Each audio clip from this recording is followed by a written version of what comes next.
Hey, Tracy Brinkman here from YourSuccessOrLast.com, a place where I share thoughts, tips, and techniques to help you start thinking successfully and taking action. And I want to let you know I've put together the 3 key principles of your success. I put them together into a free audio series to help you make this year your year, and I'll let you know how to get a copy of that in a few minutes. Now, sometime back, I'd heard a story, and I really want to share this story with you today.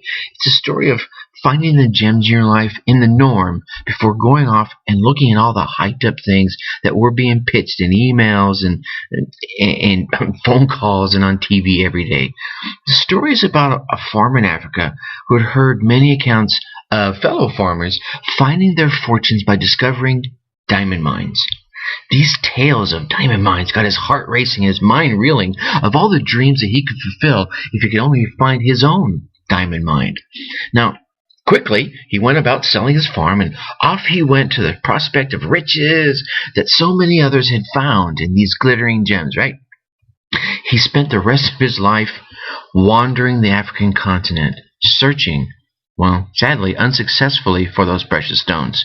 Finally, broke down, worn out, and fed up, this farmer threw himself off a cliff into the ocean and drowned. Now, let's go back to the farm. Literally, meanwhile, back at the farm, the gentleman who had purchased his farm from the previous farmer was strolling along his land, and he was crossing a stream on his property.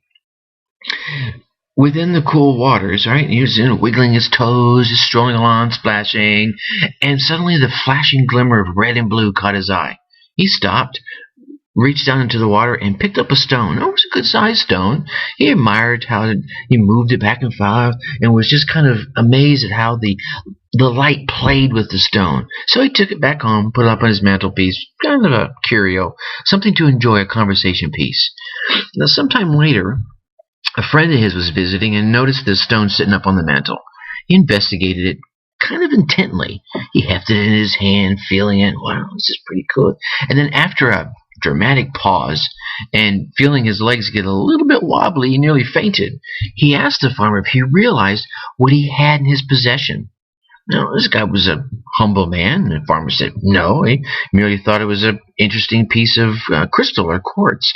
His friend told him that he had found what he believed to be the largest diamond ever discovered.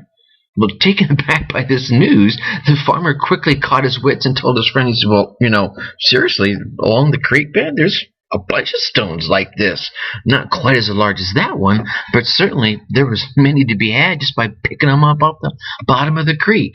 Well, here's the key. Needless to say, the first farmer had sold the farm where he might have found the very thing he spent the rest of his life and eventually ended his life searching the entire continent for. The farm he had turned out to be the most productive diamond mine on the entire continent. He had owned, free and clear, acres of diamonds, but he sold them cheaply to go off looking for the hype elsewhere. The moral of the story is really kind of clear, and I kind of laid it out earlier. If the first farmer had educated himself and prepared himself for a diamond search, for what diamonds look like in the rough, because God knows they don't look like they do today if you're wearing one on your ring, right? And then searched his own property before heading off to look around the entire continent, he would have realized all his dreams. What hits home for me in this story is that, well, I, like you or maybe many others, was that first farmer. Now, it wasn't too long ago I saw a number of my associates tapping into lucrative industries, and I decided, you know what, I'm going to try that too. I'm going to go out there and I'm going to stake my claim in that money-making venture. So, like the first farmer, I sold my farm, quote unquote, right? That's figuratively speaking, and off I went to search for my acres of diamonds elsewhere in the world. Now, I too went searching, ill-prepared, searching before really studying, but luckily I didn't become so despondent I would drown myself. Otherwise, obviously, I wouldn't be sitting here talking to you right now. I did lose some pride, skinned my self-esteem, and bumped my ego, and dropped a few dollars in the process. But I've since learned from this, and right now I'm standing in the middle of my own acres of diamonds, and I realize we're all standing in our own acres of diamonds. We just need the wisdom and the patience to effectively explore the work or the passion or even the hobby that we're now occupied in. Right? For me, it kind of started when I was giving a series of training class for my fellow workers. Now, I had been in Toastmasters, or have been in Toastmasters, for well over a decade, and I've enjoyed every minute on stage in front of an audience. But I never really entertained the idea of doing it for a living. And then one time, in front of these people, teaching them some techniques and strategies that are going to help benefit them in their jobs, I felt energized. I felt motivated. I got this sparkle inside me, right? And a couple weeks later, I was giving this little 20-minute presentation on goal setting. That's when the moral of the story really hit me. And I started to begin, wow, talk about redundancy, right? I started off on my search for my own acres of diamonds in the skills that I already had, in the work that I was already doing, in the hobbies I was already enjoying. I learned that before we go running off to what we believe to be greener pastures, let's be sure our own pasture is not as green or greener than one that we're headed off towards. Ladies and gentlemen, greener pastures off in the distance are only greener because they're so far away. And let's not forget the fact that we can always make our own pastures far greener by watering them. How about that? Remember, no matter what your goal is, perhaps the path to it is available to you in the very thing you're doing today, in the very passion you have today, or in the very hobby you're doing today, or if nothing else, a slight variation of it. You need to only look for it. It wasn't until he was struck down, another farmer story, right, who was struck down with a paralyzing disease, literally paralyzing his body, that he pulled his family together and told them to plant corn on all of their farmland. Every single acre of it was going to be corn. Then what they were going to do is they were going to feed the corn to the pigs. Then once those young pigs reached a certain age, that perfect time, they were going to turn those pigs into little pig sausages. From that idea came one of the country's most successful meatpacking plants. Yeah, he could have done this at any time in his career. Any time. All that time, all those years he'd spent being a farmer. But it wasn't until he was in this paralyzing situation that forced him to dig inside his own self for his acres of diamonds. And then he took the resources and the skills he had already at his disposal, and he mined them into a successful life for him and generations of his family. You see, one of the greatest resources you have is your mind.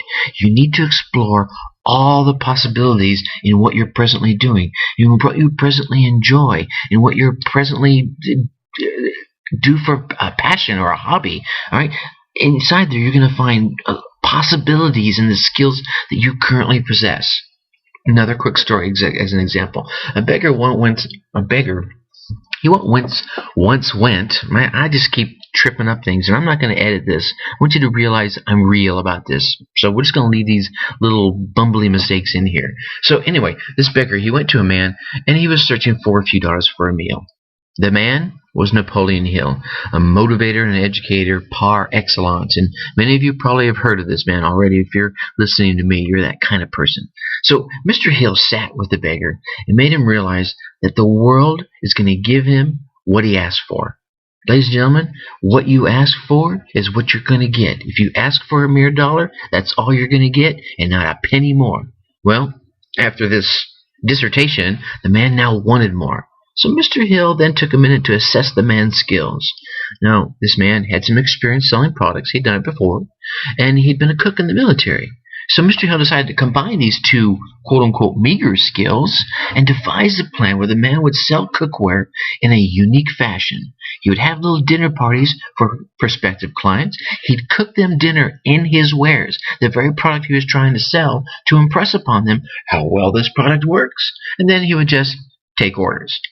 The once beggar became a successful businessman by mining his acres of diamonds from the very skills he already possessed.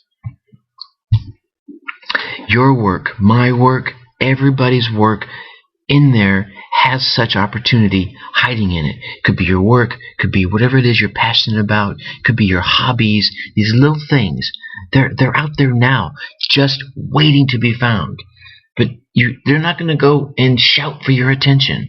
They're not going to print signs and put them on your desk. You're going to have to go rooting around in your mind to find them. You're going to have to open your eyes, so to speak. You're going to have to use what Earl Nightingale called eyes of creation. I like to take that one step further and call it eyes of creation without limitation. You're going to have to use those.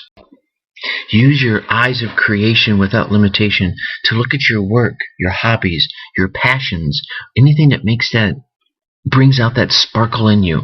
But, hey, if you're happy with the way things are, and if you're listening to this, I'm guessing you're not quite as happy as you'd like to be. You might be happy, but maybe not as happy as you'd like to be. But if you're happy with the way things are, by all means, stay that way. I'm not judging, right? I'm not going to question your life. It's your life. But let it be known that there's great pleasure to be had in finding the acres of diamonds that are within yourself. For while digging in those acres of diamonds, you're never going to be bored, and you're never going to find yourself in a rut. And ladies and gentlemen, remember, a rut is merely a grave with the ends kicked out. So ask yourself, how good are you at what you're presently doing?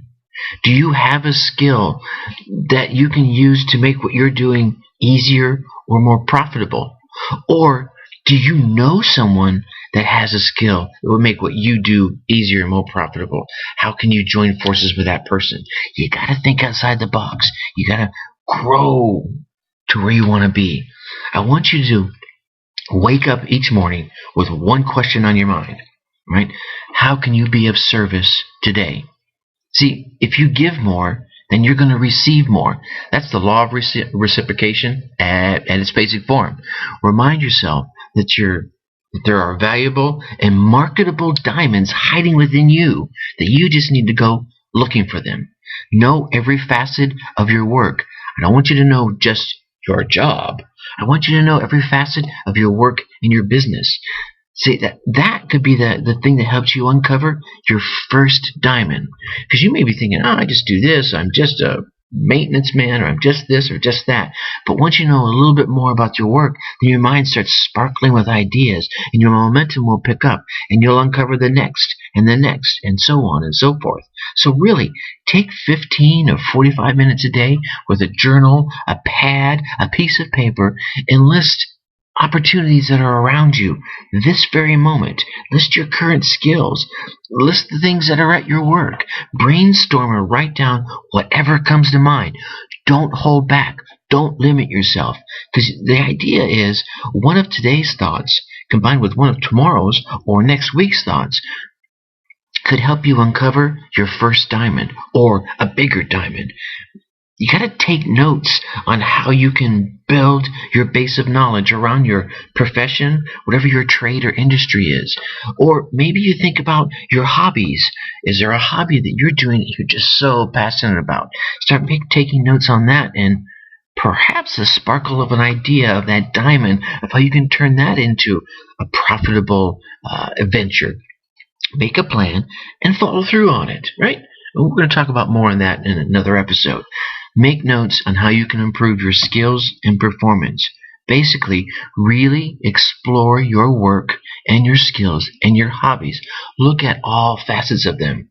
There is an opportunity in there, and in there, you are going to find your acres of diamonds. Now, one of the things that I can do to help you find your acres of diamonds, is inside the audio series I mentioned earlier, the 3 keys to your success. Keys that will help you make this year your year. And I want to give it to you free. All you got to do is go to yoursuccessatlast.com/secrets. Secrets with an S on both ends. SECRETS. Or you can just go to yoursuccessatlast.com and click on the 3 secrets banner that will be near the top of your screen. And then drop in your email, and I'll send them to you through the wonderful technology of the internet, right? So go ahead, get that audio series, and start mining your acres of diamonds right now. Think successfully. and take action.